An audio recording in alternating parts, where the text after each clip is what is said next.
Hey everybody, this is herculespetix, founder, curator, docent, and gift shop employee of the herculespetix Academy of Comic Book Studies. Today we're going to be looking at the Book of Leviathan by Peter Blegvad. This was published in 2001.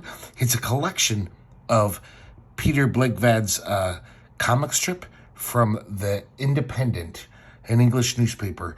These ran in the 90s, all throughout the 90s.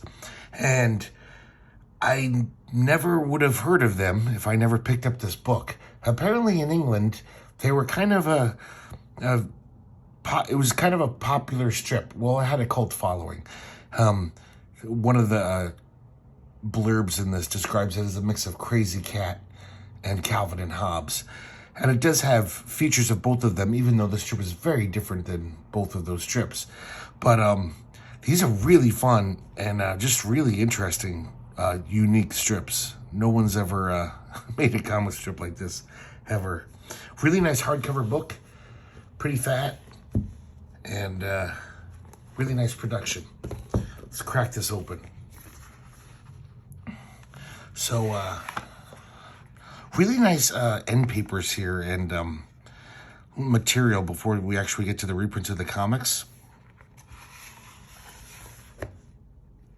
Really like the design of this. I really like this quote about how babies of course are not human. They are animals and have their own rarefied culture. It is very apropos for this book. I like how this rope leads throughout the first 4 pages.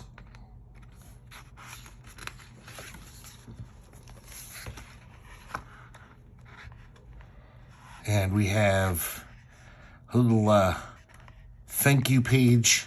And we get this little bonus painting. Our dolls don't live through us. We live through our dolls, which is a quote from Walter Benjamin. That will also seem very apropos after we read this really well-designed table of contents here. The editors decided to split this up into little segments, all pretty short. All kind of a similar theme, and that's what makes up the chapters. We have this introduction by Rafi Zabor, and I guess he implies that this isn't a complete collection. This isn't all the strips. He says that this collection tilts away from the metaphysical intricacies of some of Leviathan's darker passages. It kind of basically went for the more funny strips. The ones with more yucks, which is I'm kind of glad. Though there are some metaphysical weird ones in here that are pretty interesting. You could totally see why it was the only comic in the Independent. I mean, very much like Crazy Cat, you know? A lot of intellectuals liked it. The general public didn't really care. But a handful of people thought it was really great.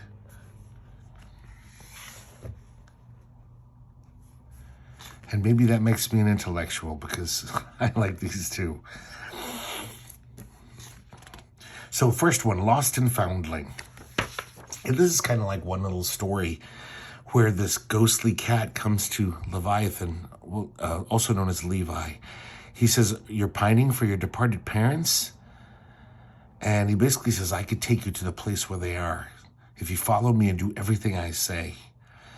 And the cat says, "Oh, look at all the horses." And Levi says, "Horses? Where?" Look at the scary look the cat gives him. Basically, he's contradicting him by not seeing the horses. So he gets with the program pretty quick. I mean, yes, there are many horses. He's playing along. So we find out that this is actually adapted. The story does have this very mythological quality to it. It's adapted from a Nez Perce text. So this is from like their like Land of the Dead stories or something like that. But of course he adapts it to his own purposes. He has the cat and Levi. So basically he's going to take him to the spirit lodge where his parents reside. It's the afterlife, basically. And this one doesn't have many yucks at all. This is just a kind of a very interesting, almost spooky story. Look at the picture of all these specters in the ghost lodge. So he reunites with his parents. He finds them, and they have a great time singing banjo songs. But whenever the dawn comes, the spirit lodge disappears, and he's got to wait till the evening to see them again.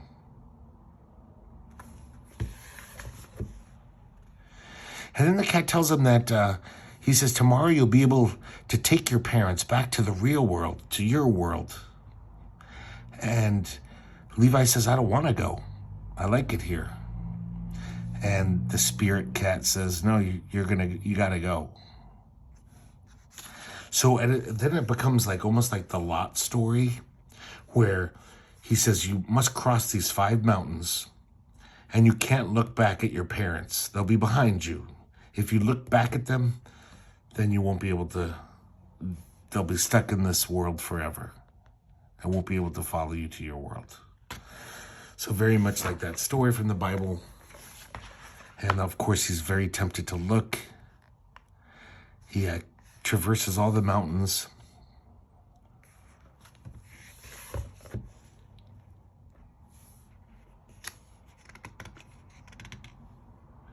I really like his art, Peter Blegvad. Just obviously very simple in some places, but then sometimes it's very complex. Some of the things he draws. And so he's at the very last descent from the last mountain. And he's still saying to himself, I mustn't look. And he hears the parents say, Yoo-hoo, Levy, see what Mama's got for you. And he's thinking, it's a trick to make me look. I won't. And then we realize that this is all in his head. He's just a little baby in his crib. And the parents even comment, oh, he won't look at us. Do you think he's mad at us for going out to dinner? So that gives you a taste of what we're in for. This is actually very different than the strips that come after it. Number 2, Milk. And these are definitely more one-offs. Very odd here. United Colors of Leviathan. With a quote from Neruda.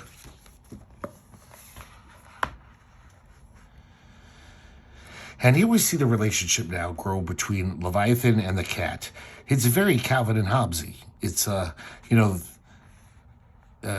he's a baby, but he's also way more intelligent than a baby. And the cat is kind of like his just companion who kind of keeps him grounded and kind of explains the world to him. Almost like his guide through life. And then I'll just do something like this. After the punchline, he just draws the cat like in modern art way style. This crazy panel.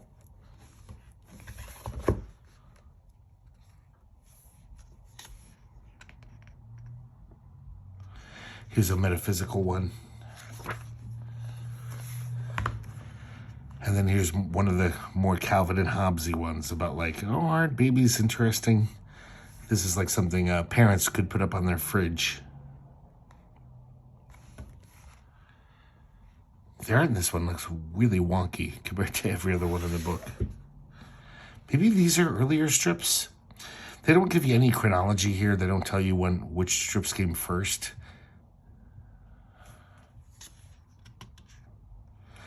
But these are actually pretty interesting, just about like how babies think, how the world looks to them.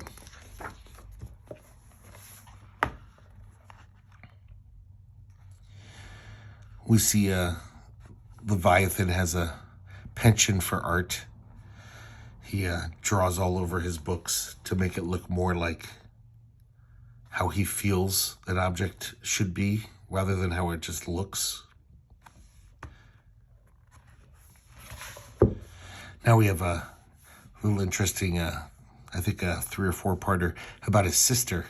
It's kind of from her point of view, basically her reaction to when Leviathan was brought home from the hospital. You know how the older siblings, though, when the new baby comes, they just feel like totally betrayed. I really like the cartooning in this segment.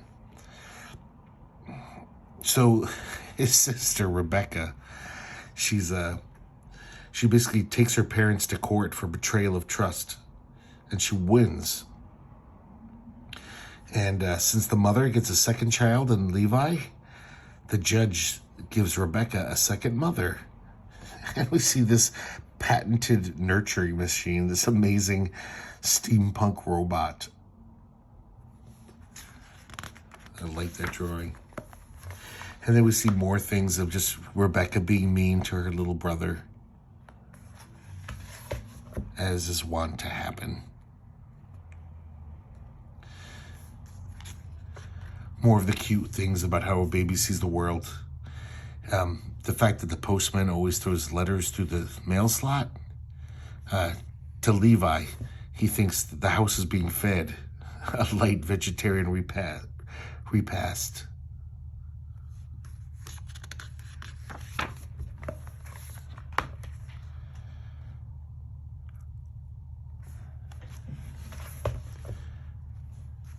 Really nice use of color whenever he uses it in here. It comes and goes, the color. So more stuff about seeing life through a baby's eyes.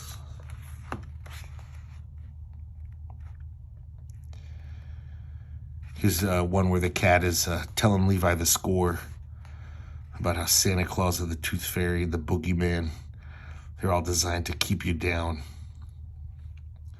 I like when he says, when you grow up, the names change, but it's the same old con. Like talking about religion, obviously.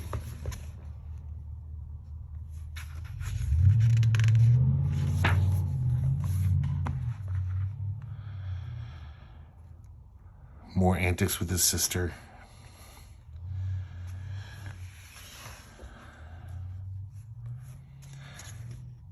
Him going to hang out with these other kids, and they're really mean to him. This one's real interesting, where the author admits like where he got all the ideas for Leviathan from. Smitty by Walter Burnt, Henry by Carl Anderson, Barnaby by Crockett Johnson. Even this Dick Tracy character, Nothing Janssen. You can see all of these in his design. I like that he fesses up. Except he goes one step further, and Leviathan has no facial features. These guys don't have a mouth, but they have eyes at least. And at least eyes. But Leviathan has nothing. This is a really interesting conceptual strip. Just about the mother thinking about how there's not enough security in her life. And they show it as in a pictorial way.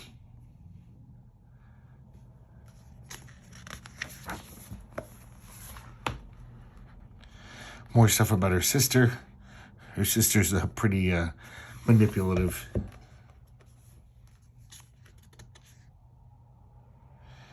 This is a really horrifying image of Levi is actually talking about how he has no features. And he wishes he had some because he wants to be able to show his, expressions. He looks the same no matter what he's feeling. And so he tries to rip off his skin. And then at the end, last panel, all this torn skin. He's saying, yeah, there's more layers than an onion.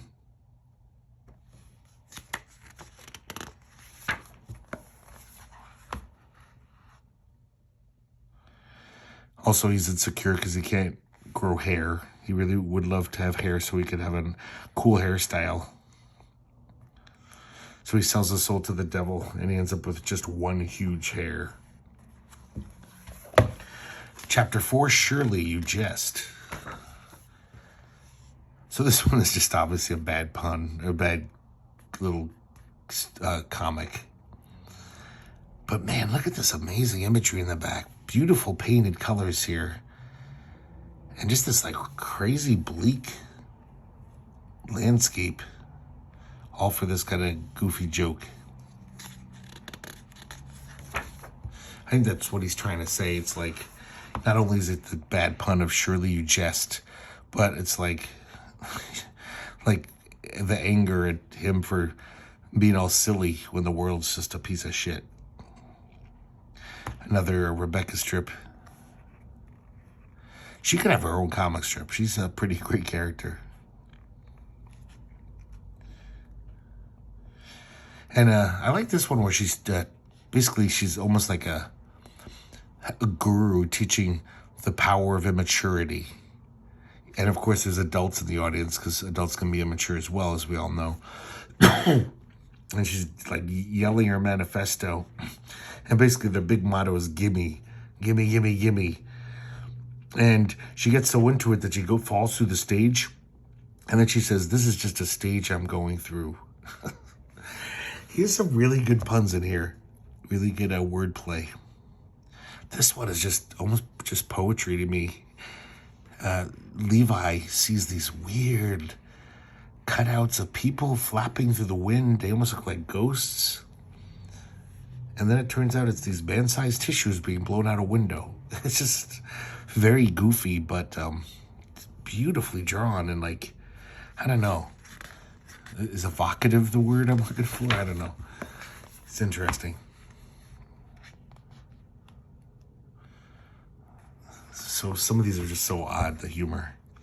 Look at the crazy colors in this one. It almost looks like it's a mistake. Like it's all off register or something. I don't know what's going on in this one.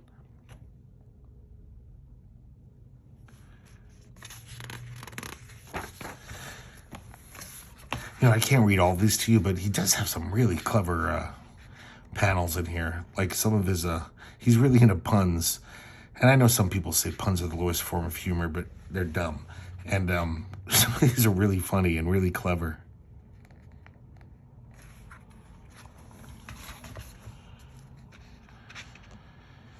Draws animals really well, too. Okay, so this is an example. Maybe I'm just a dope, and I think this is funny. But they see all these animals running from the forest, and they think maybe it's a forest fire, but they don't see any smoke. And then even the trees and the vegetables are all running from the forest, which is just a beautiful image here. And then it turns out that there's a vacuum cleaner. That's what they're all running from. And of course, the punchline is nature abhors a vacuum. Quite a setup for a goofy pun. Yeah, this one is just pure silliness. Dogs singing to each other, bark ode. These chickens singing to each other, barcode. I don't know. I know it's weird, but I like it. Just because his sense of humor is just so silly. 5, Terra Incognita. Just more weirdness. I like this. Leviathan makes a map of the world as he knows it and realizes that he doesn't have room for his big sister on it. So it's his map of the world is like Papa, Mama, his toy rabbit, his bottle, cookie, xylophone, duck. That makes up the continents of his world.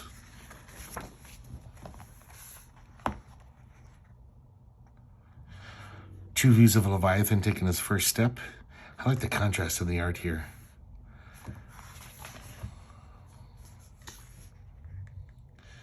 The mother comes in, sees he's made this crazy mess, dropping all this stuff.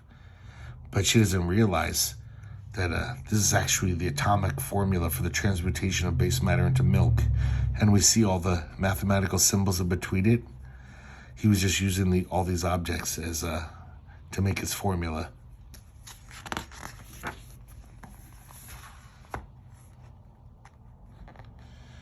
Really nice colors here.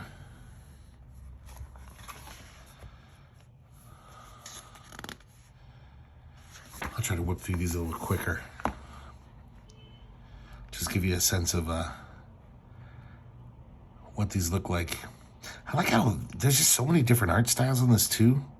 Look at this amazing cross-hatching here. Like, it's very dark.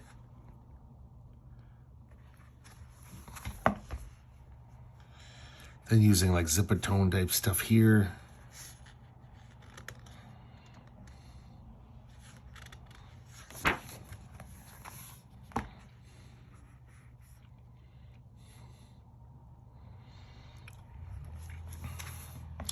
I really wish they put out a complete version of this, because I'm pretty sure this is not all the strips.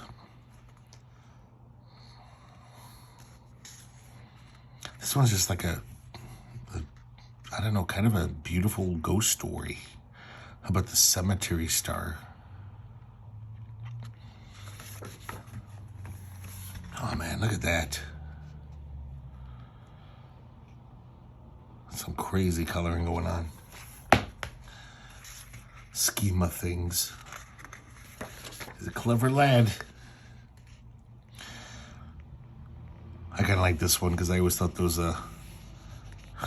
astrological things never look like what they're supposed to.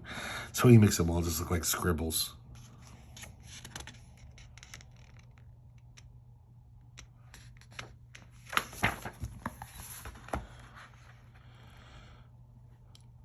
This is a very clever one too. How to make a paper dart, which is basically just a crumpled up wad of paper. And here's all the folding instructions. Makes it look all intricate. It's interesting, he actually mentions Bern Hogarth theory of dynamic wrinkles. Because Leviathan's fascinated by the wrinkles on his onesie.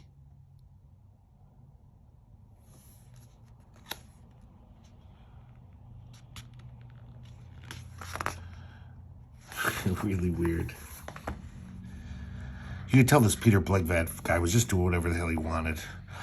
I didn't even mention Peter Blegvad was a pretty successful, like, kind of artsy music guy. He used to play with Henry Cow, all those, like, kind of avant-garde musicians in the 80s and 90s. So this is just a little sideline for him. I really like this one. It's Levi's asleep, and all the sounds that go on in the house and outside the house are represented pictorially. So he's trying to, like, capture the sound, the look of sounds. Here's an argument that breaks out beneath Levi's window, and then it grows into a brawl. So we see the lines get crazier.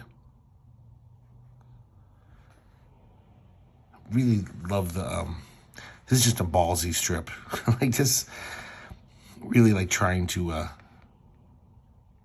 do something pretty artistic here.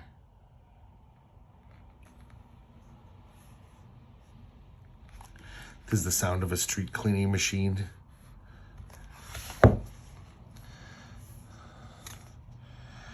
This one's just pretty funny and odd about an exercise bicycle.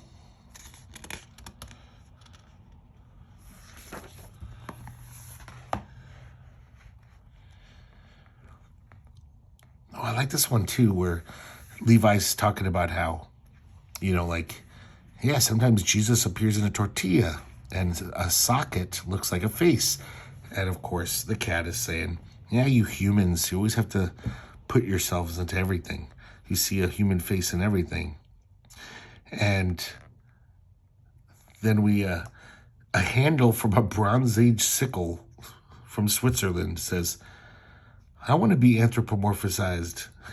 And so this is a great design. I love this. I wish he had his own comic.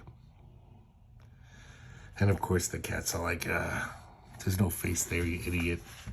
You humans.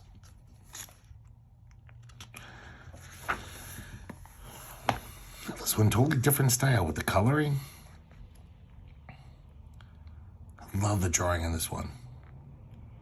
This one's another very metaphysical one. 7, Nameless Dread. And the first one is about this nameless dread that's actually this almost like phantom that comes to visit Levi in the night. Look at the art here. That's pretty amazing.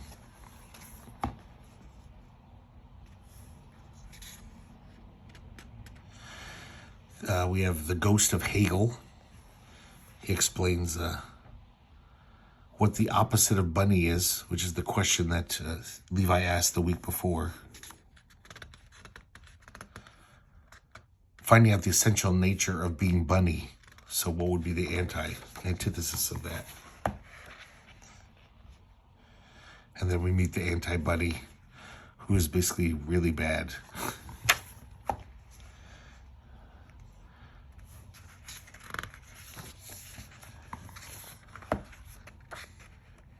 The more I look at these, the more I like them.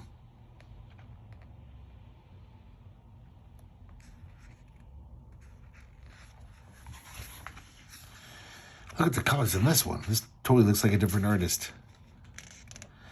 Kind of a takeoff on Mandrake. Mandrax the Magician, they call him.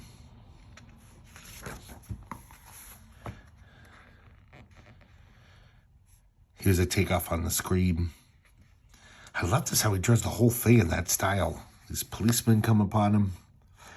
And then they see the naked face of apathy.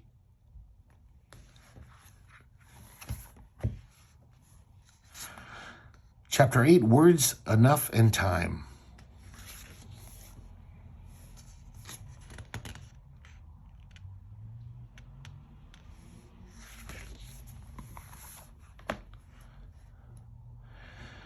This is about famous blank books and chapters and blank paintings. Supposedly Elvis had a blank book printed up. Everything Colonel Parker Taught Me by Elvis Presley. It was recently auctioned. And there's just blank pages inside.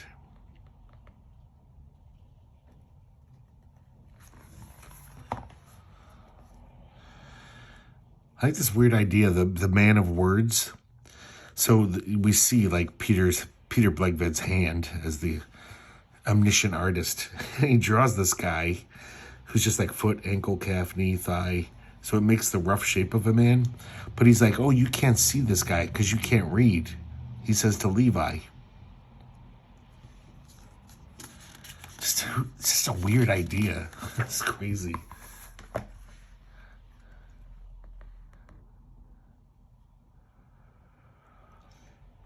Oh man, I wish I could just read all these to you. But copyright law would not allow that.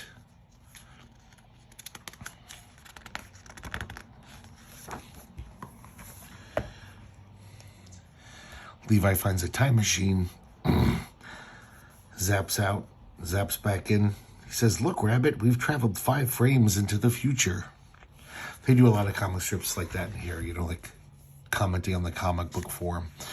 Wild's Woods and Gas.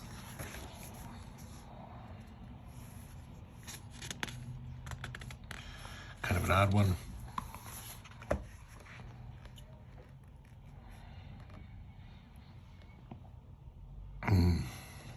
God's illustration, this is beautiful. Love this.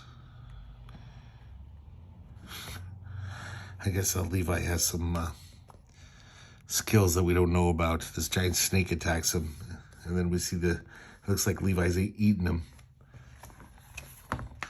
This one I thought was really interesting. He says, so it starts off with, have you ever tried the experiment of saying some plain words such as dog 30 times? You know, we've all done that. You say a word over and over, it just loses its meaning.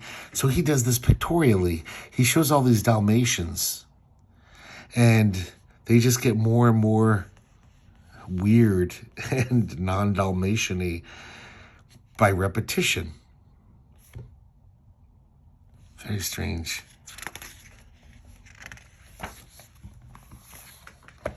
Some more beautiful illustration. These ones are really just like dreamlike. Where they're trying to enter this castle.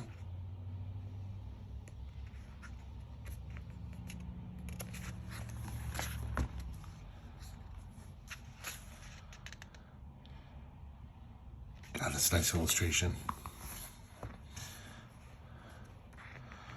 I like this one. These like nose people who live on a diet of flower fumes. Bad smells can be fatal to them.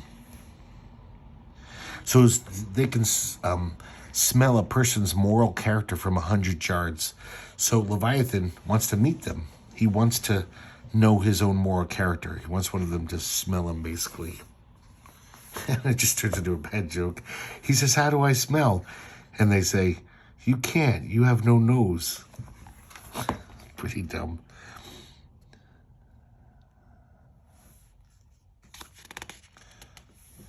I like this one, how the real world is seeping into the comic strip from the newspaper. They talk about the Independent. And, this is a comic strip within the Independent, which normally has articles about AIDS and war and racism. And it's seeping in like a poisonous gas into Leviathan's strip. And so Leviathan comes up with a nerve gas that will rid the world of all tyrants.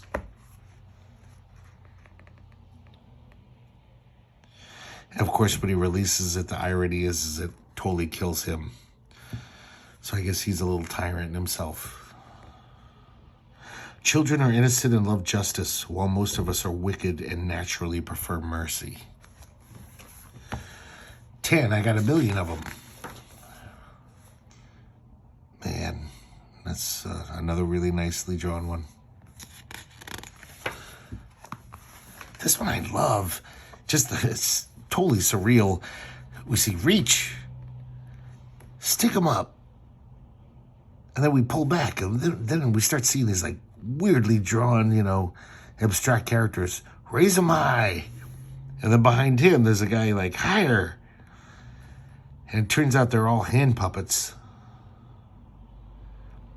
And it says, hands up, all those who think we should ban handguns, but guns is crossed out puppets. So I don't know what kind of point, he's making some point here. But I just love this variety of styles to this totally abstract shit over here. Looks like Muammar Gaddafi.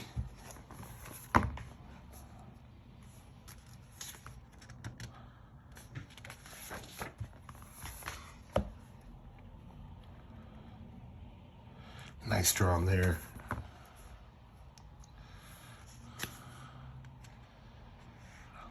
Levi gives birth to a golden egg. Well, I guess shits out a golden egg. Another excuse to have a bad pun. This one is so weird. We see this INT traveling throughout, like, just on a mission for thousands, millions of years. It. And then a lot of this stuff reminds me of Tony Millionaire. They're just a beautiful illustration style. And then it comes up to this big wall that says this. And as Levi points out, so it has finally come to this. And he says, and that's that. So dumb, but I was kind of like, I guess I'm dumb, because I kind of thought it was clever and charming. 11, hell. And so they go on a journey to hell. All of a sudden, for some reason, Cat is drawn in a new way, which he comments on. He says, Cat's new look. He doesn't really explain why, but there they go to Hell's kitchen. Of course, there's Hell's fridge, Hell's stove, and Hell's sinky. That's just bad. So lots of puns in here, lots of jokes about hell and hell in a handbasket, all that kind of stuff. But some really beautiful art. I love that panel there.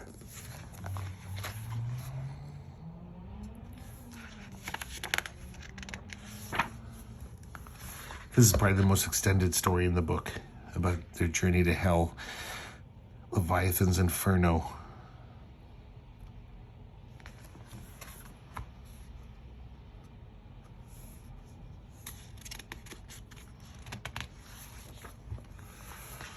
Now we get to see the Munch guy again.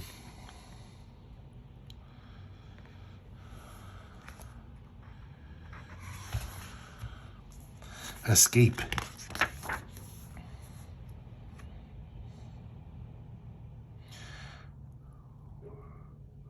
One of those other, like, referential comics. Halt, strip ends here. Characters may not proceed beyond this point.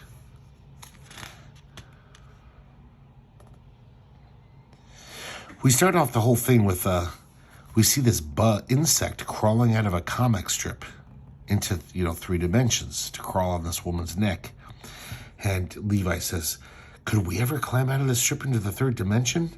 And that's the Cat says, not this week, Levi, because of that sign. And then this is going to be a continued story. So Levi and Kat stand before the gate which separates art from life. And Levi says, there's nothing to see through the bars, just a white void. He says, that's blank paper, Levi. Life's on the other side. And then we see this little Tweety bird with a crash helmet who's breaking through the panels. And they're like, he got through. But he crashes into the last frame. Nothing gets through the last frame, Levi. I love this kind of stuff. And so they're talking to the Tweety bird. He's kind of discombobulated. And he's saying how he wants to be a real bird. It's almost like that movie, that Ralph Bakshi movie, Cool World.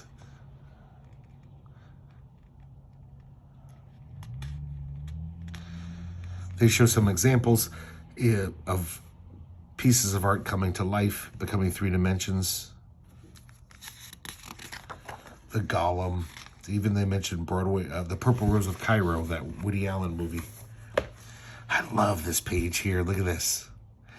They basically put a lifeline on Levi so he can try to explore and like escape the 3-dimensional grid here. That is, I love this kind of stuff.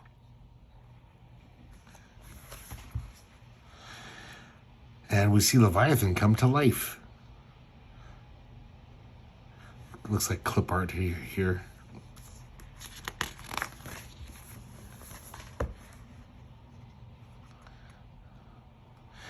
And I guess it didn't last long because he says his attempt failed in the long run.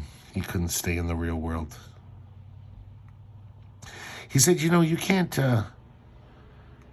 physical passage into your readers' homes is out. But metaphysical passage through their dreams is always possible. And they give you directions to make this dream receiver. So you'll dream Leviathan can at least appear in your dreams. Cross the veil. Tell me a story. Here's a sequence where the cat is telling him bedtime stories. Man, really like the colors in this and the illustration. Looks like he's doing collage stuff. Or maybe he's just very facile and it looks like photo, but some more bedtime stories. These are definitely interesting, pretty fun stuff.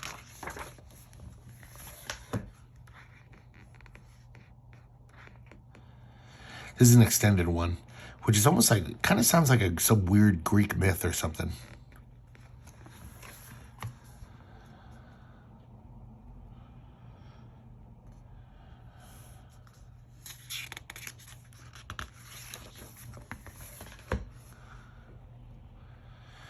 And this is the last of the stories. Next we have songs. Here's a special Valentine's Day strip. It's like a real heart. An anatomically correct Valentine. So this is just gives Peter Blegvad an excuse to put some doggerel on the page, some fun little poems. It said, men on the door, I was only a boy, installing a tap of some rare alloy. A job I remember I didn't enjoy. In the jade tile toilets, the toilets of Troy. Very silly.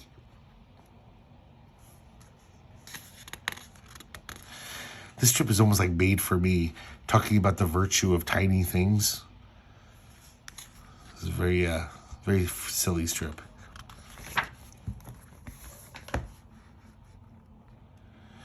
Oh, this one's got some puns going on.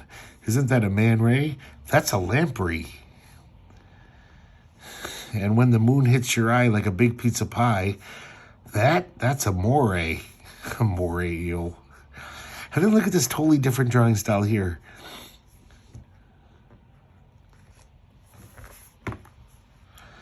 This one that's got to be a photo. Collaged in. Here's this weird robot come in to sing this song.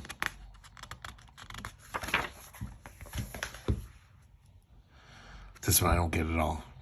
But I love this weird effect. This way up, It's the next chapter. This is a small chapter just to, I guess he just did 2 of these oblong ones and he wanted to show them off. Let me see if I can get this in. I guess I'll have to kind of, man, look at this beautiful drawing here. That's amazing.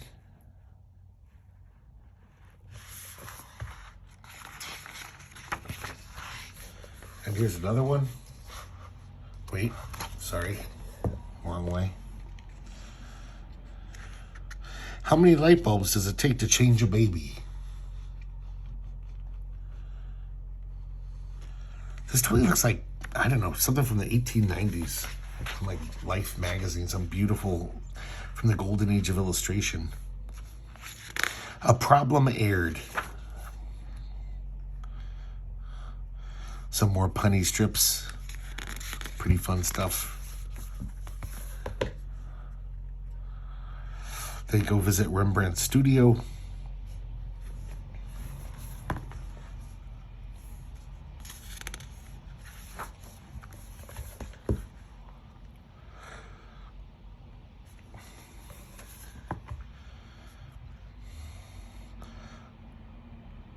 Looks like classic children's book illustration. I like it.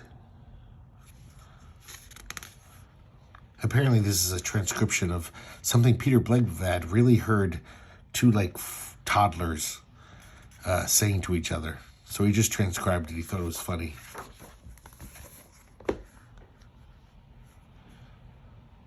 This is about Schrodinger's cat. Kind of making a funny commentary on that.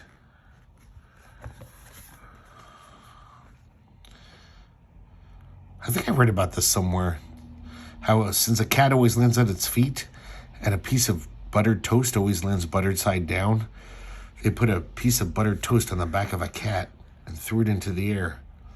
And so all it did was hover. It couldn't land on either side.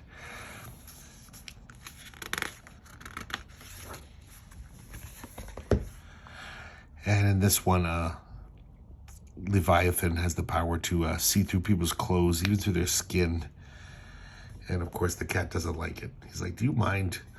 He sees him without his fur on. The Truck is Stuck is the next chapter.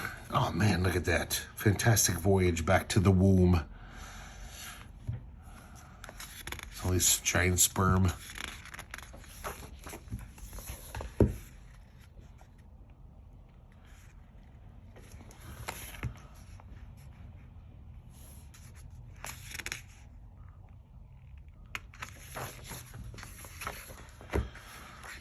Triumph of the Won't. This one's just crazy art here.